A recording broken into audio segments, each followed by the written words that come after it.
Welcome back. This is the Health Rebels podcast. I'm your host, Steve Hicks, and Health Rebels is the anti-fitness solution for lasting weight loss and lifelong wellness. If you're curious about what anti-fitness means, in the very last episode, we just went over what anti-fitness means in depth, and we redefined some standards that are going to allow you to feel your best every single day. If you missed that episode, make sure you check in yesterday or last week's episode and get that anti-fitness approach. Today, we're going to be trying to help you overcome minor cases of insomnia, right? This is the first part of a two-part series. We're going to be talking about two different sleep systems that allow you to sleep better. Now, real quick, as an aside, just a little background on sleep. Obviously, sleep is phenomenal, but it's also really misunderstood. Not a lot of people understand how do we actually fall asleep. In fact, if you're curious about how we fall asleep, I do have a discussion about the three systems that regulate your sleep patterns and how to improve them. That episode was episode 132, titled How I Overcame My Sleep Issues Without Needing Medications. If you're curious about the three sleep systems, that's going to be a great place to start.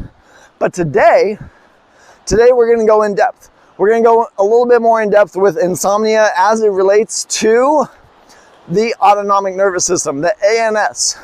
Now, the first thing that we have to acknowledge when we talk about the sleep system, the autonomic nervous system, the ANS, we have to know what that is. And don't worry, you don't have to go through a brand new biology class, because I bet you already know what the autonomic nervous system is, even if you're not familiar with that term. So the autonomic nervous system is kind of like a state switch for the body. The autonomic nervous system is divided into two classes or two modes, like I talk to my clients about. One mode is going to be your sympathetic nervous system, right? The other mode is going to be your parasympathetic nervous system. Now, don't worry about the terms. You don't have to memorize these. There's no pop quiz at the end of this, but there is a pop quiz in the middle of the episode. Stay tuned for that. But the sympathetic nervous system, you're probably really familiar with that. You've heard people talk about the fight or flight state, fight or flight mode. That's when things go bad. You get super high stimulations, your adrenaline system's kicking in, you're ready to go, you're trying to survive. You might have also heard people talk about this specifically as a survive mode or a survive state. It's just that high alert, short-term survival. That's what the sympathetic state's focused on. It's fight or flight, and that is the opposite of the parasympathetic nervous system, which is going to be your rest and digest mode. If we're talking about sympathetic, the fight or flight is about short-term survival. The parasympathetic, the rest and digest, is about long-term thriving, right? Survive versus thrive. Long-term versus short-term, parasympathetic versus sympathetic. Lots of terms just to have the same conversation, right? With sleep, your autonomic nervous system will either be in a relaxed state, a long-term thriving state, or it can be in that fight or flight, that stimulated, that survival state, that short-term state.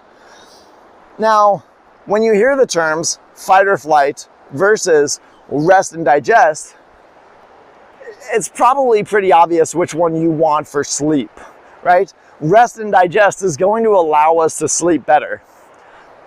Unfortunately, a lot of people live in a situation where their autonomic nervous system's kind of stuck in that survival mode, right? If you're stimulated and trying to go to sleep, you're not going to succeed. You're going to struggle to fall asleep, and this is one of the big causes for insomnia. Now, insomnia, we're going to talk about minor cases of insomnia. That's just challenges falling asleep or staying asleep. Clinical insomnia, the larger case, is defined as just having 4 or fewer hours of sleep, right? Getting less than 4 hours of sleep a night, 3 nights a week for a period over 3 months or longer, right? That's the clinical definition. Obviously a lot more rigid than what most people usually talk about with minor insomnia, just the general struggles to fall asleep or stay asleep. Today, what I want to do is, before we get started, knowing that clinical definition of getting fewer than 4 hours of sleep a night, there was a research study that did some interventions and saw drastic improvements in insomniac patients' quality of life, levels of energy, and overall well-being. Now I'm curious, I got a pop quiz for you. Knowing that they got less than half the recommended amount of sleep, knowing that they got 4 hours or less of sleep, how much more sleep do you think these participants had to be able to get that significant improvement in wellness? Do you think it was 2 more hours? 3 more hours? 1 more hour of sleep each night? Well, the research, the intervention that they did found that insomniac patients got a significant improvement in quality of wellness and restfulness and recovery with merely 15 minutes of extra sleep. So one thing that I want to point out there is there's this misconception that we need to get a lot more sleep to feel better, right? Or that we have this fear mongering around sleep. If I don't get enough sleep, I'm going to feel absolutely terrible. I'm going to be run down. I need to get a certain minimum or it's absolute trash.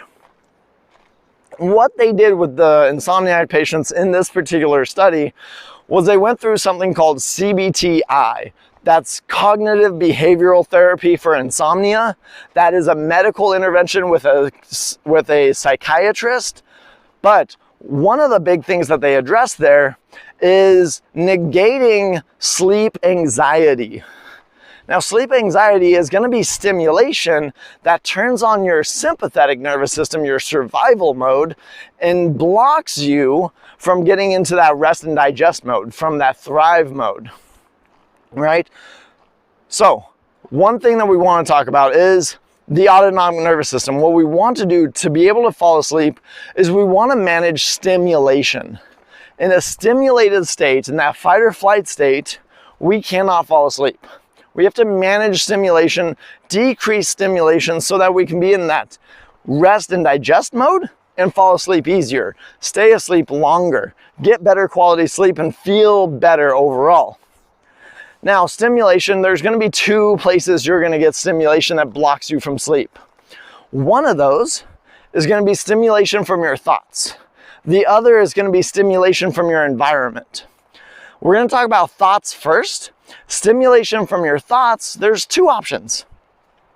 One, the reason why I wanted to do that pop quiz about the insomniacs, about 15 minutes improving people's sleep quality, is because some of our thoughts we get while we're laying in bed. We get these sleep anxieties. We start to do math. We start to think, oh God, if I fall asleep right now, I'll get 6.5 hours sleep. And if I don't fall asleep in the next 30 minutes, I'll only get 6 and I'll feel like crap. And then I won't be able to rest and then I'll be dragged at work tomorrow and I'll do bad and I might get in a car accident. And oh my God, this is going to be the worst thing ever. Why can't I sleep? Why can't I sleep? Why can't I sleep? I just want to go to sleep right now.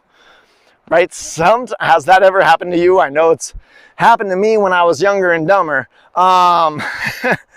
But that is, we can create a lot of stimulation and a lot of anxiety in bed around sleep that ironically blocks us from sleeping. Right? So the cognitive behavioral therapy for insomnia is a way to help people negate their anxieties around sleep. I brought up the 15 minutes because I want to negate your anxieties about getting enough sleep. Understand you don't need to double your sleep. You don't need 3 hours to feel better. You don't need 3 hours more. You don't need 2 hours more. But if you can get more relaxed, less anxious in bed, and maybe get another 15 minutes, you're going to feel a drastic improvement. You don't need to be perfect. Just be relaxed and get a little bit more. It will pay off. You do not need to be perfect. You don't need to get a lot more. Just a little bit more relaxation. Stop that stimulus from fear and anxiety and sleep, and you'll be good. We also sometimes bring stimulation from our thoughts into bed, right? Have you ever laid down in bed and just started rotisserizing about the stresses of the day, the challenges of the day, things you have to do in the next day, your to-do list, your should have done list, your I can't believe this happened list? We just kind of bring thoughts into bed that turn our minds into race cars and won't shut off.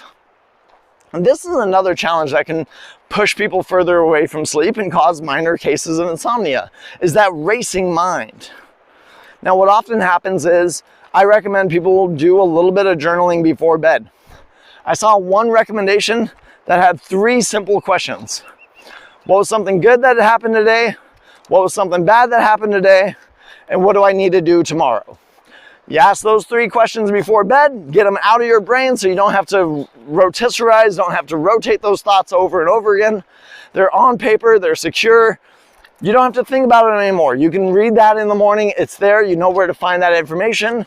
Brain shut down. It's awesome, do that. But you can also do other forms of journaling, whatever helps you take those thoughts and not bring them into bed, not stimulate yourself from thoughts of the day. That's going to be really productive and really helpful for you. Finally, what I want to talk about with that stimulation, because the autonomic nervous system really is about managing stimulation versus relaxation. When we talk about stimulation, we also want to prevent a lot of modern technology before sleep. A lot of modern technologies, your smartphones, your screens, your tablets, your video games, all of it tends to have some sort of blinking lights, some flashing lights. Now I know a lot of people try to do the blue light blockers and they try to put a filter on their screen. The screen's got blinking lights. It doesn't matter. It's not, yes, the blue lights are problematic, but it's not exclusively the blue lights. So we do also want to just say screen free.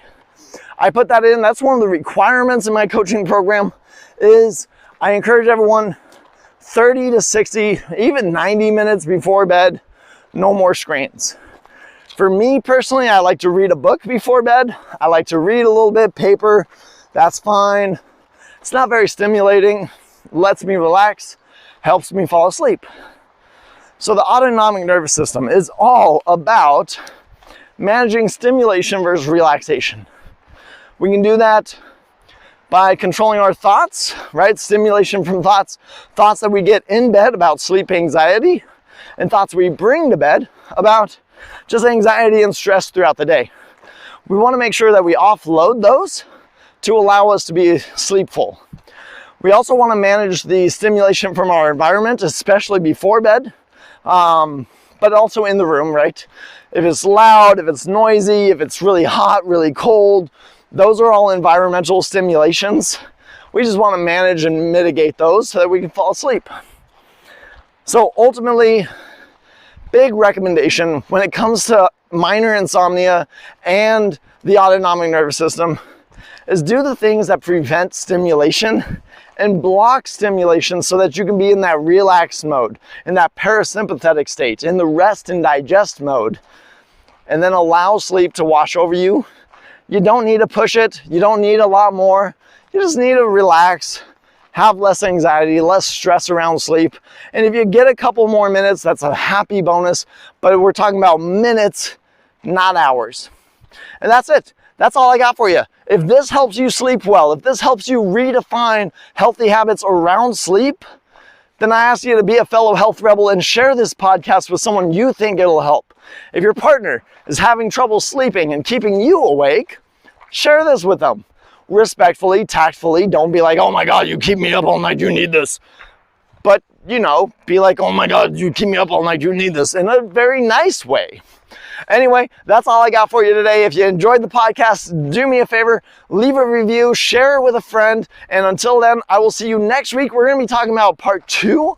We're going to be talking about the adenosine sleep pressure system and what we can do to help your body feel that urge to fall asleep better so that you can sleep better at night too. So anyway, come on back next week, share this episode with a friend, and I will see you then as we continue this anti-fitness fitness journey.